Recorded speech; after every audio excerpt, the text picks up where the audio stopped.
Anak-anak korban banjir yang berada di posko pengungsian diberikan trauma healing. Mereka diajak bernyanyi dan diberikan hadiah berupa susu dan juga snack. Ini dilakukan untuk memberi dukungan psikologi bagi anak yang terdampak banjir. Perumnas Antang Blok 10 dan 8 di Kecamatan Manggala, Makassar menjadi salah satu daerah langganan banjir.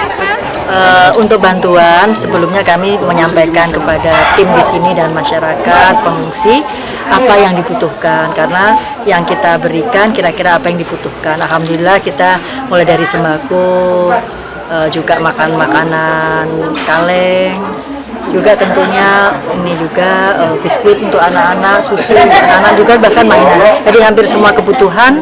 Tambah lagi termasuk di dalamnya ada baju ya Bu ya, daster gitu ya, sarung juga pakaian, apa-apa yang dibutuhkan oleh warga di sini. Tetapi tadi warga menyarankan kepada pemerintah seluruh tingkatan, baik provinsi, kota, untuk bisa mencarikan solusi yang bisa permanen, yang bisa mengurangi banjir. Karena dari tahun 1998 banjir ini semakin meluas dan semakin tinggi.